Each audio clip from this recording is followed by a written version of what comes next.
आता अनेक सविस्तर बातमी बघूयात। राज्यामध्ये स्थानिक स्वराज्य संस्थांच्या निवडणुकीच्या प्रचारात वेग येऊ लागलाय। अशातच राज्याचे उपमुख्यमंत्री अजित पवारांनी बारामतीच्या माळेगावात प्रचारादरम्यान मत द्या निधी देतो असं वक्तव्य केलं।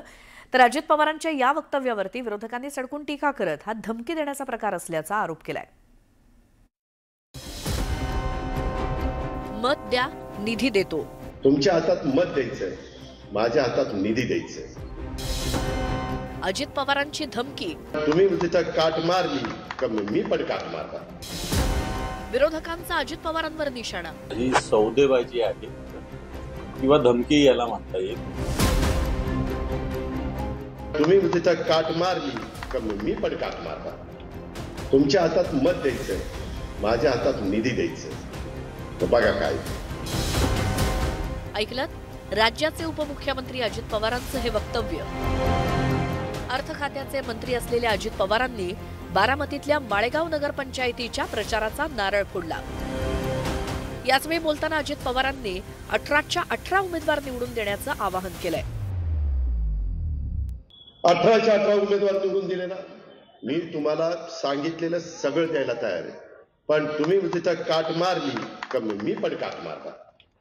तुमच्या हातात मत द्यायचंय, माझ्या हातात निधी द्यायचंय।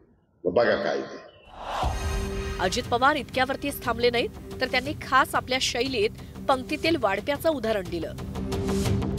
अर्थ मंत्रालय माझ्याकडे महायुतीने दिलेलं आहे, परंतु वाटप करत असताना जसं पंगत बसल्यानंतर तो वाढपी ओळखीचा असल्यानंतर बरं वाटतं, तसं आज वाढपी तुमच्या समोर उभा आहे, तो तुम्हाला विनंती करतोय।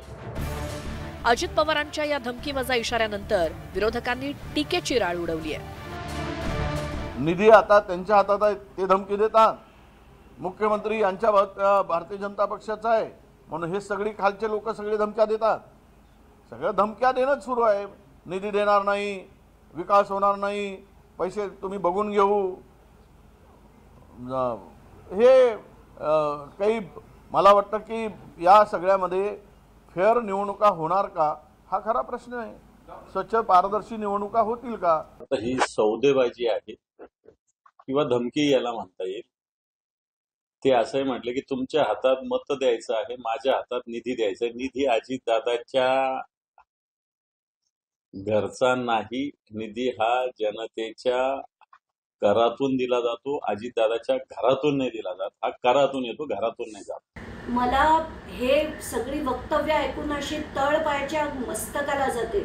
एकदा असा वित्तमंत्री जर यांना निधी द्यायचं काम माझं आहे, जर तुम्ही आपले 18 आणले तर मी निधी देईन, नाहीतर सगळ्यावर काट मारेन, असा जो व्यक्ती बोलतो त्याला त्या पदावर सुद्धा राहता कामा नये।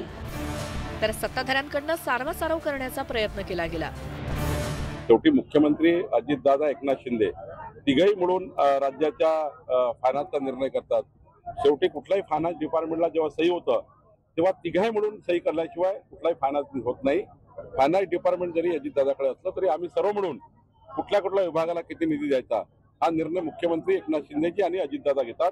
त्यामुळे सर्व फायनान्स हे तिघाचे संमतीने चालतात। अजित पवारांनी यापूर्वी विधानसभा निवडणुकीपूर्वी कचा बटन दाबा, मी कसं काम करतो बघा अशा पद्धतीचं वक्तव्य केलं होतं। त्या वक्तव्यावरनं वाद निर्माण झाला होता।